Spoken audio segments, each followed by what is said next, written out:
Hey everyone, it's Professor Heaton. Look at my beautiful face. Aren't you so excited to see me? That's my wife. She's saying hi. She's working too. We're trapped with our kids. Okay, so I know that it has been a crazy, crazy couple of weeks. So I just want to update you all on a few things that I know and where we're going to go from here. Okay, so the message from the higher ups is that TCC essentially is going to be working on a week by week schedule, which means that we're synthesizing all the information from the CDC, from the state of Texas, from the federal government, listening to what they tell us, what's safe. So I wish that I could give you an exact schedule of when we're going to be face to face and having normal life again, but I don't. I don't know. So all I can tell you is that next week, starting on March 23rd, we will be doing a fully online course. And what I'm going to do is pretty much plan to do that indefinitely for the rest of the year and hope that essentially we'll be transitioning back to face. I know that that is devastating for so many of you that you don't get to see my luscious chocolate brown eyes every single Monday and Wednesday or Tuesday and Thursday, but you're going to make it. It's going to be okay. So hopefully we'll get the all clear at some point. Hopefully all this blows over. But if not, we just have to plan for the worst and hope for the best. So what that means is for a fully online course that I'm going to operate, we won't have like a live class scheduled where you all have to log in at a particular time. Most of the feedback I got from the survey is that you all have internet access, but some of you don't have reliable internet access, and I think that trying to get everyone in at the same time to a live class might be a little bit too much. So what I'm going to do is that every week on Mondays, I'm going to probably make a video that just explains what's going on, maybe a very short lecture if that's required, and then I'm going to give you the assignment. So what we'll do is I'll give you all the resources in addition to the reading, which will still be on the syllabus as a clickable link, and tell you what you have to do for the rest of the week on Monday. And then you will be responsible for taking care of all of that by 11:59 p.m. on Sunday. So essentially class will be at your own pace. So for a lot of you, that's awesome. For some of you, that means you're going to be doing a lot of work on Sunday come like 8 p.m. But don't do that. Don't do that. That won't be you. And I'll chime in with another kind of point of contact on Thursday just to make sure that everyone's on the right path. You can also always email me if there's questions that you have, or use Remind if your class is logged in through Remind. I can answer questions there as well. Let me look over my notes, make sure I've got everything. For those of you that are in my comp classes, because of the new formats, essentially there's going to be a graded assignment every week, just one from here on out. So there's a little bit of change in how everything will be graded. So just make sure that you look at the syllabus and understand how things are going to be operating. For my creative writing course, there really isn't much of a difference at all. I've adjusted things already in the syllabus, so you shouldn't feel much of a difference. I think that's pretty much it. So a few things just to make sure that you're all doing well.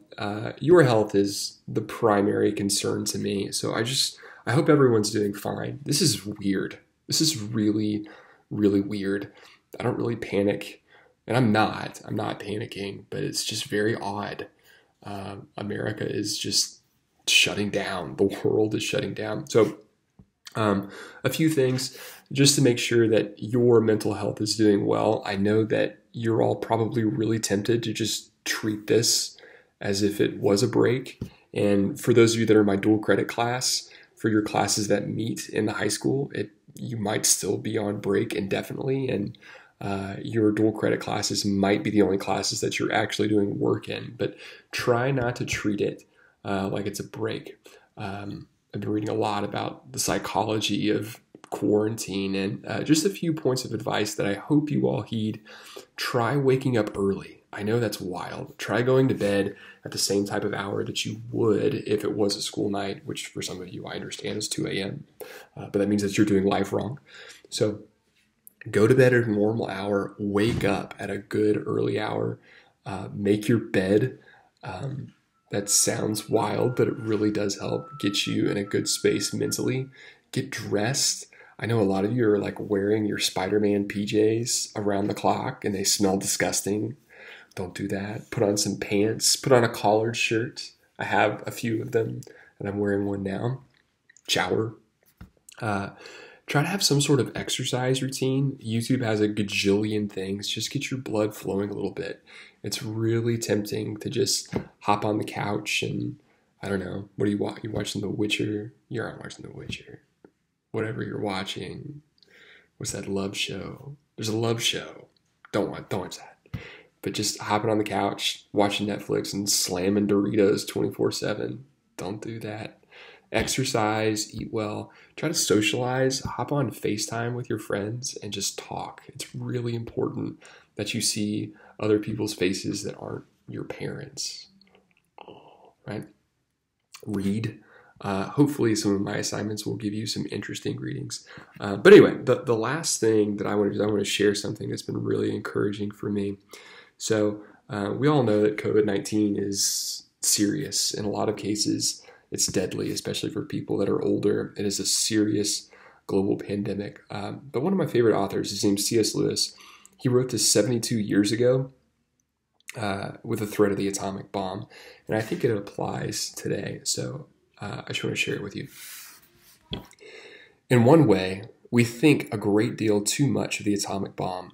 How are we to live in an atomic age? I'm tempted to reply, why, as you would have lived in the 16th century when the plague visited London almost every year, or as you would have lived in a Viking age when raiders from Scandinavia might land and cut your throat any night, or indeed as you are already living in an age of cancer, an age of syphilis, an age of paralysis, an age of air raids, an age of railway accidents, an age of motor accidents. In other words, do not let us begin by exaggerating the novelty of our situation. Believe me, dear sir or madam, you and all whom you love were already sentenced to death before the atomic bomb was invented, and quite a high percentage of us were going to die in unpleasant ways.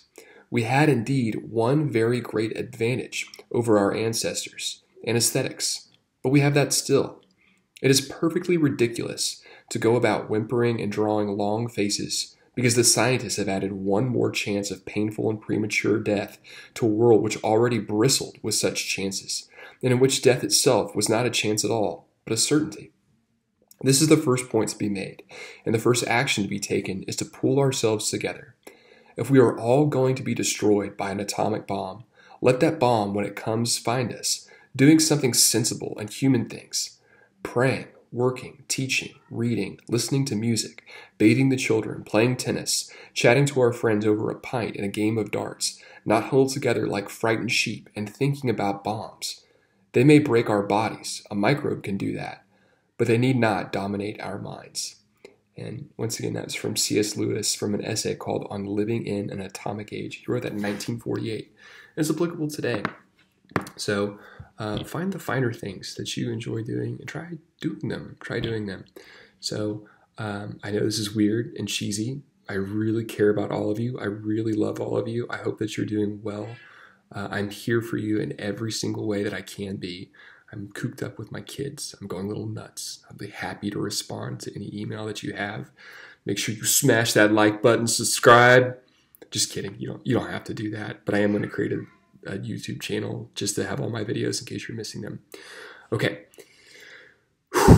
We're going to do this. It's going to be okay. So if you get stressed out about the new format or confused, just take a deep breath.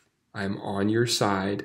This is new for me too. I'm not going to penalize you or kick you out of class because you didn't understand something. Just ask classmates for help, ask me for help, and we're going to get through this. Okay?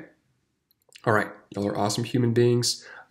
Keep a lookout for the email on Monday that'll give you more specific directions on what you're supposed to do for week 9, which starts on March 23rd. All right. Bye.